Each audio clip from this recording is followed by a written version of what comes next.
Today we're gonna be looking at a 2005 Chevy Equinox for the ABS light coming on.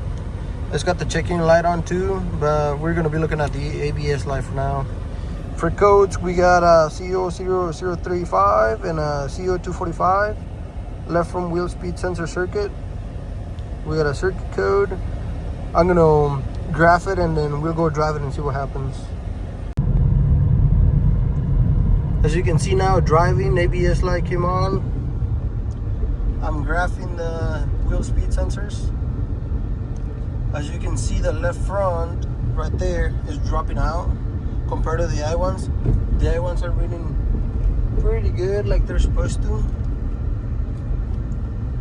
So now we know we have an issue with the left front wheel speed sensor, either the sensor, a wire connector, or even the hub.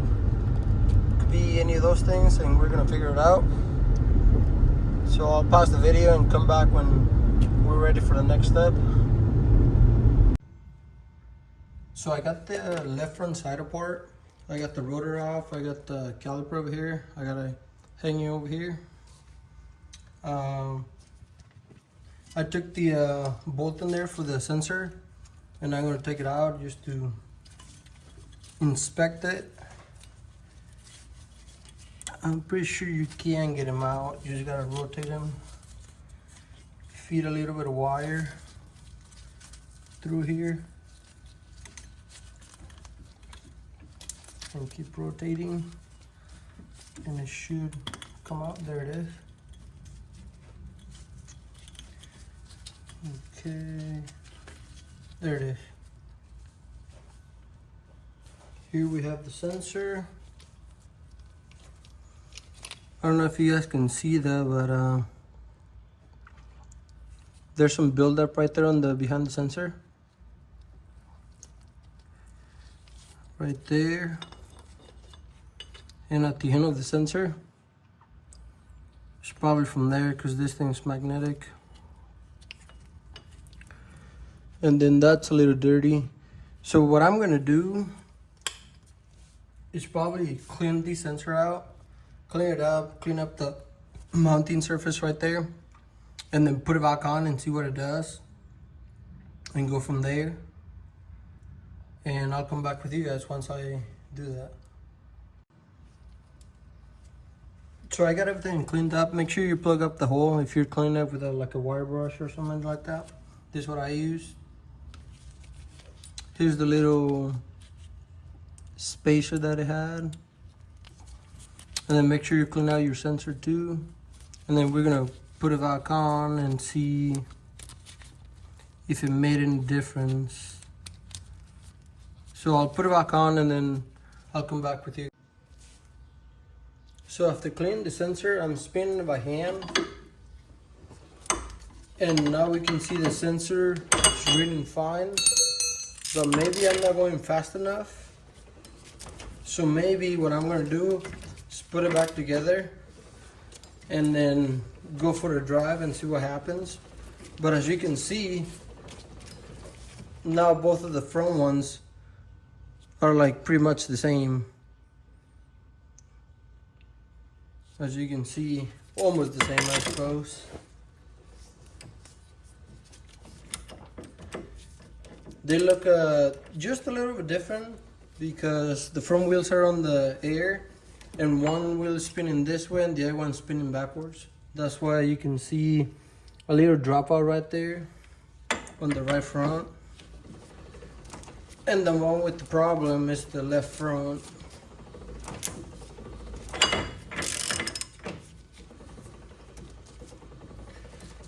So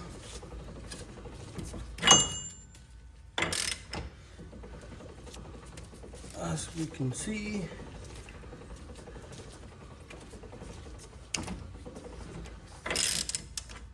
those spikes right there, that's when I'm slowing down and keep going. Let me see if I can keep it constant.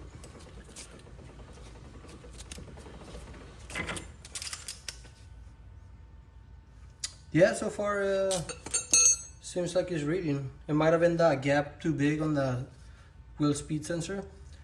So from here, I'm gonna put it back together, go drive it and see, and if it takes care of it, I'll make a video about it and show you guys. Thanks for watching.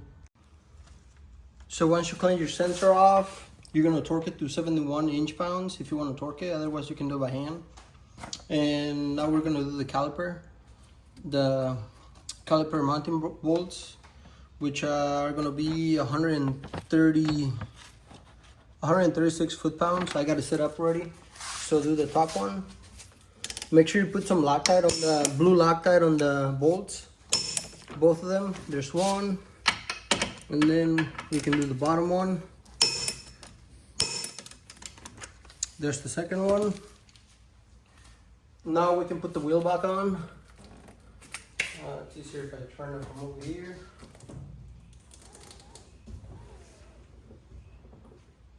So right there, I'm gonna move you guys this way. And yeah, I got a jack stand on the bottom and the jack on the bottom too.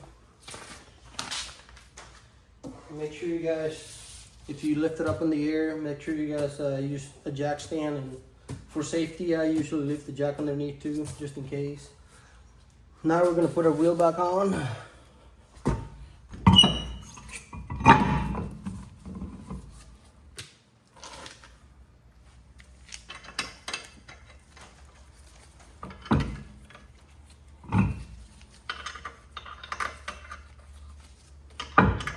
I need a socket.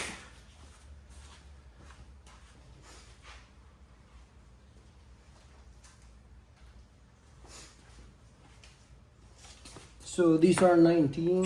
I'm just gonna get them by this and then torque them.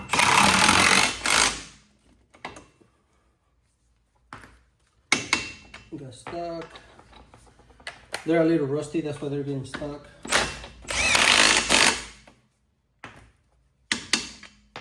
While we hold them, we're probably gonna do the same thing.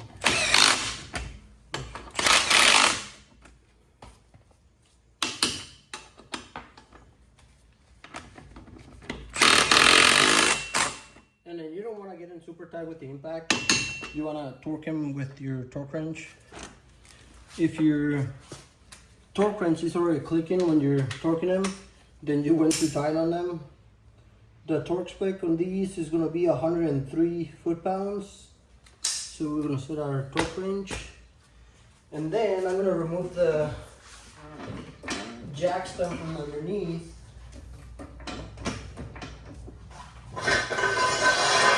And what I like to do is lower it down enough that some of the weight of the car is going to hold it in place in my jack, so it doesn't bounce back and forth.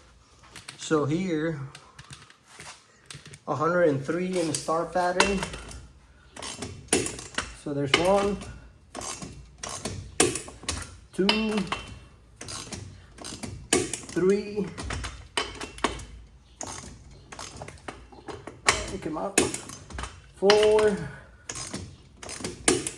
and 5. What I like to do is just go around. Once you get them tight, just go around them and torque them. That way you're sure you got all of them. And then the reason I left the jack in there, or the jack underneath, and put it all the way down. I'll show you guys. That's how I had it. And if you go all the way down, what happens is when you go to torque it, it bounces the whole car back and forth, and then you don't really get a really good torque on there. And that's it for now. We're gonna clear the codes and then go drive it and see what happens. So after cleaning the sensor, got everything back together, we're gonna clear the codes.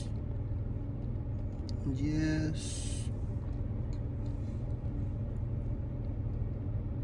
Okay. And then ABS light is off. We're gonna go back over here. And then data display. And then we're gonna look at the front ones. We could probably look at the rears too. And then go for a drive and see if it comes back. before it was coming back right away. First brake apply, you could feel the ABS kicking on.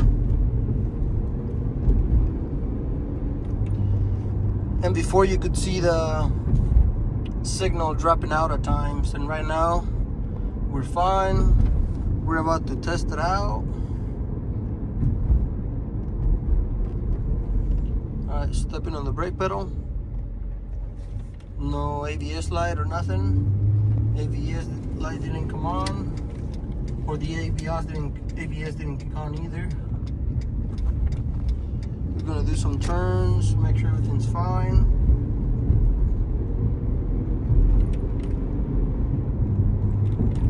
I'm gonna brake again. And everything looks to be working fine now. So that's probably just what it was. The sensor and the little shim that goes underneath had a lot of rust in there and some buildup in there, which raised up the sensor, making a gap between the reluctor and the sensor, and that's probably why it was causing it. Now that I cleaned that off, now nothing's coming on. ABS is not turning on when it doesn't need to, and ABS light is off, and now it's braking fine.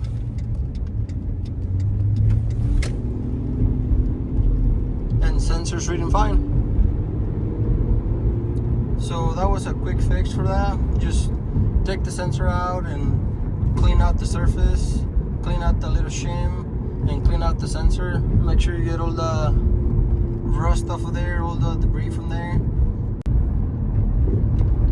And if you clean the mounting surface on the spindle, whatever, where the sensor mounts into, make sure you cap off the hole for the sensor, because you don't want to get any debris, any metal or rust in there, because it can make it worse. So cap it off, clean it off, clean out the little shim. Once you got everything cleaned off, put everything back together, go clear your code, go drive it and see if it fixes your problem. And on this one, that's all it took. Clean off the surface on it. Sensor sitting flush now. And now the sensor's reading fine and the light is off. And the ABS is not kicking on when it doesn't need to. And that was an easy fix. No parts needed for this one. And that's pretty much it. Thank you for watching.